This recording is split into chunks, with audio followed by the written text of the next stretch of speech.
lovelies. Hello, friends. It's me, Dr. Janet Roark, coming to you live from Central Texas today for once.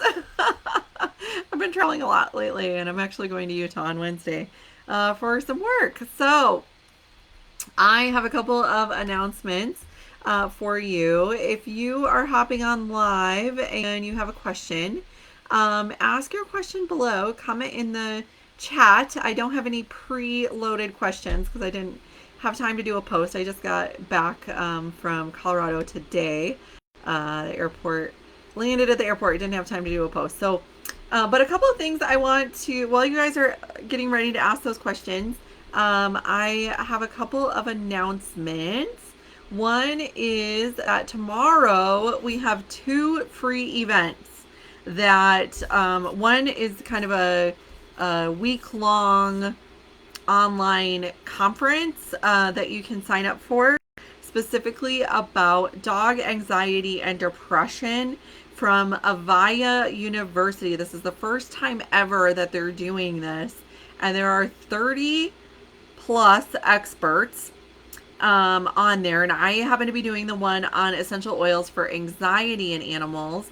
And this is really where you can learn some of the best natural solutions for dogs that struggle with anxiety or other similar behavior. And that you get complimentary access to the training replays for 24 hours after each class. My class is tomorrow. It was pre-recorded. It's tomorrow. And you can get access to that. If you're like, I need more than 24 hours to watch all this, then you can, they do offer, I think, a way to purchase that as well. Now, here are just a couple of the topics that I'm really excited about for that particular event. My friend and dog trainer, Ness Jones in Australia, is going to be talking about decoding separation anxiety in dogs. Dr. Laura Donaldson is going to be talking about understanding trauma in your dog.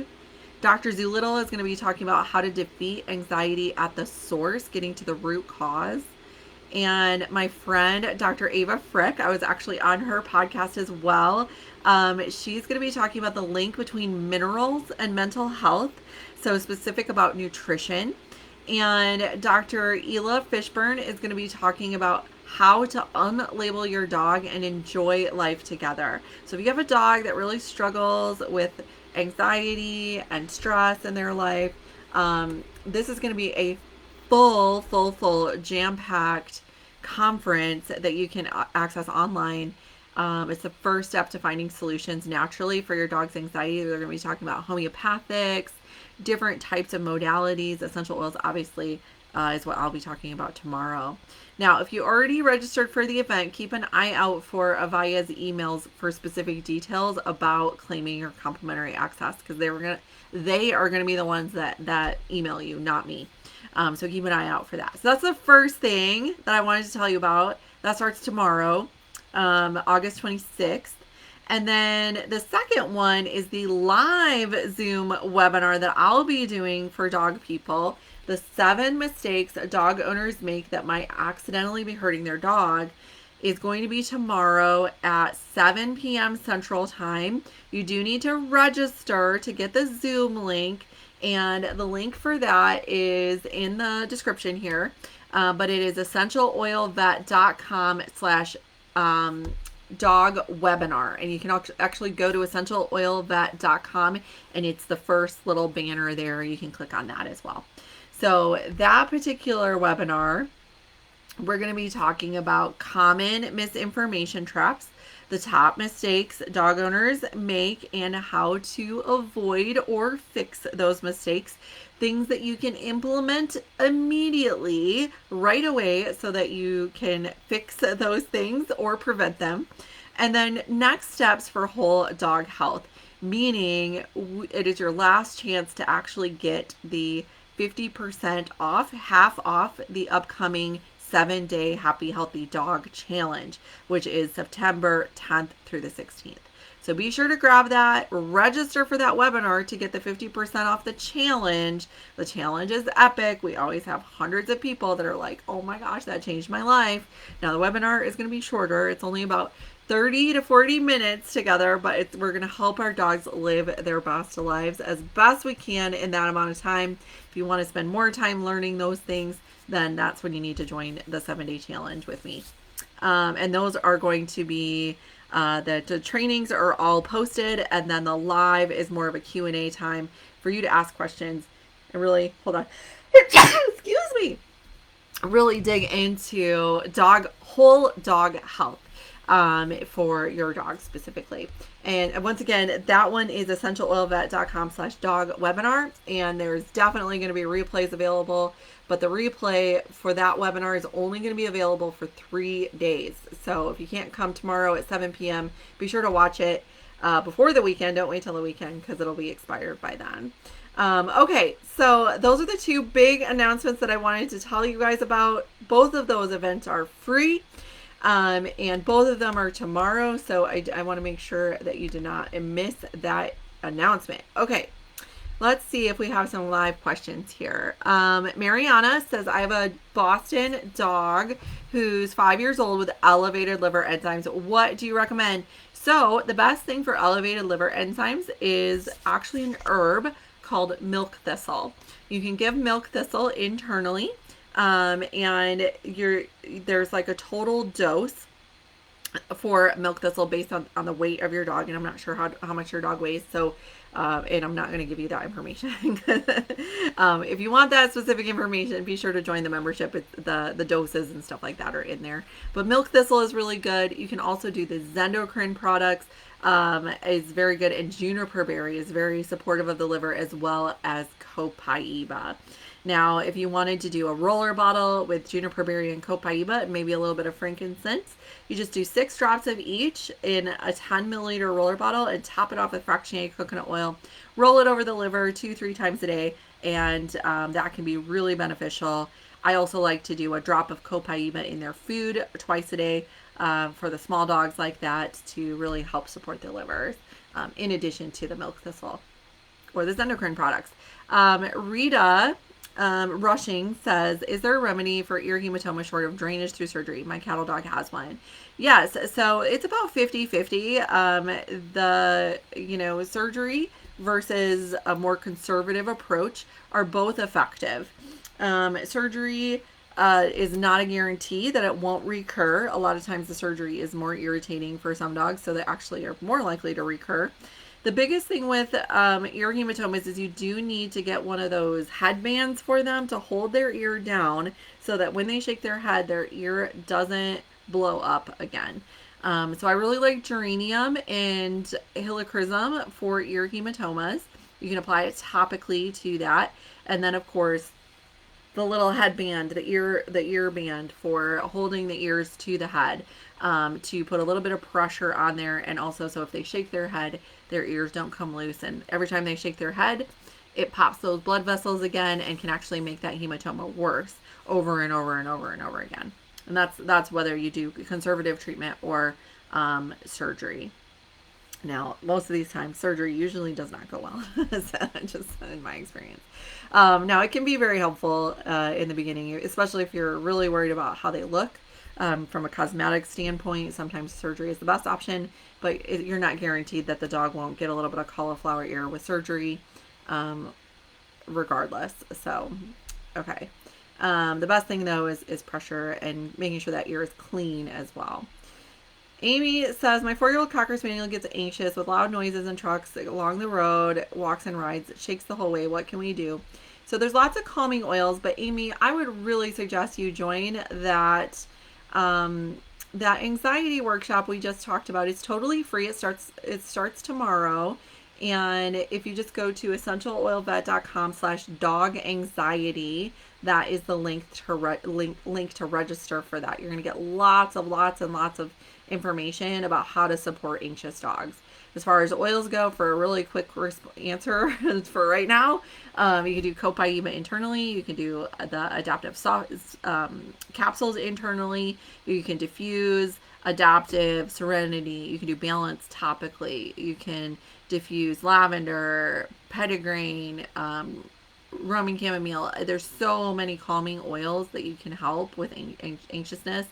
And then the Kids Calmer blend is one that I like to use topically as well. Kim says, I need some direction with a German Shepherd that's having joint pain.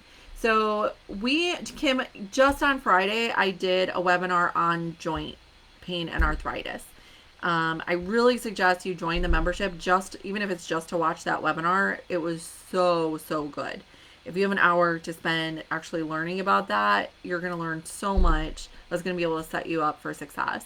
The link to the membership is essentialoilvet.com/members. That being said, there are some oils that can help. Aroma Touch, lavender, Aroma Touch is probably my favorite. And then you can also internally do the Deep Blue Polyphenol Complex and the turmeric duo.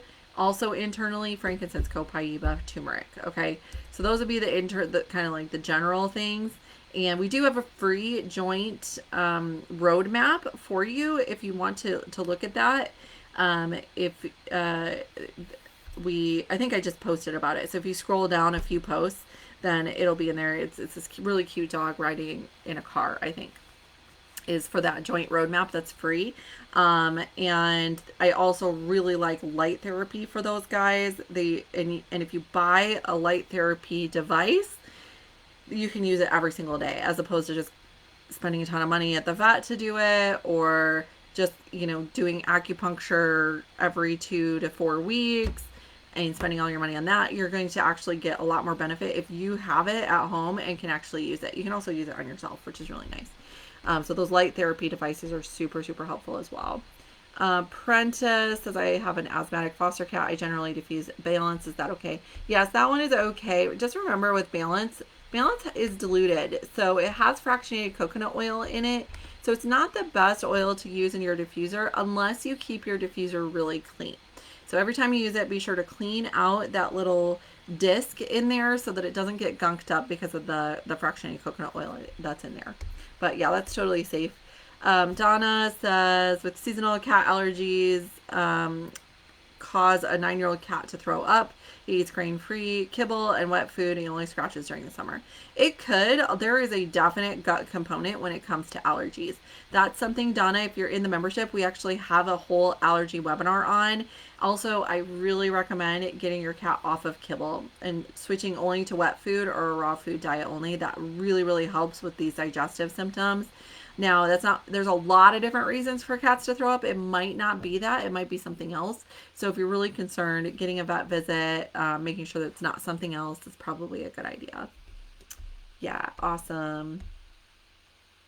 Let's see.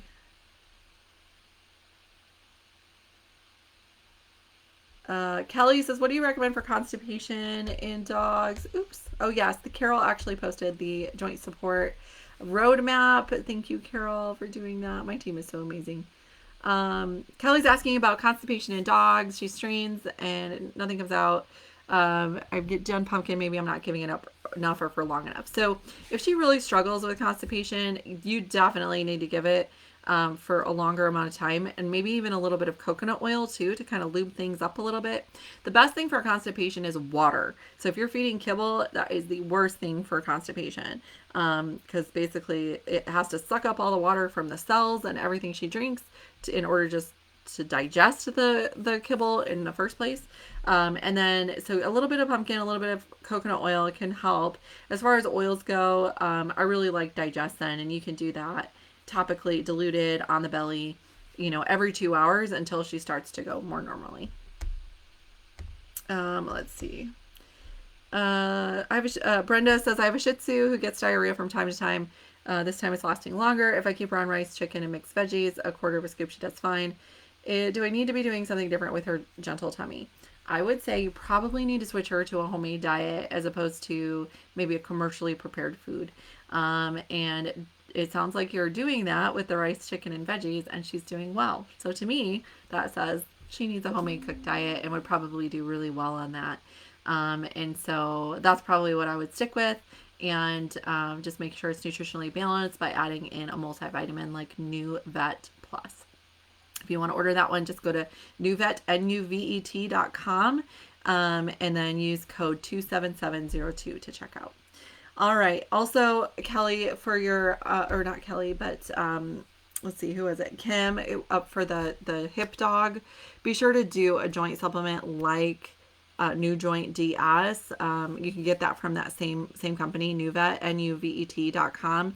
And again, it's the same code 27702 to order that. A glucosamine control and MSM vitamin C joint supplement is so beneficial, and it's all natural, so super good. All right, that is all the time we have for questions today. Thank you guys so much for popping your questions on live, since I didn't have a chance to ask earlier. And I hope to see you tomorrow in the 7 Mistakes Dog Owners Make webinar at 7 p.m.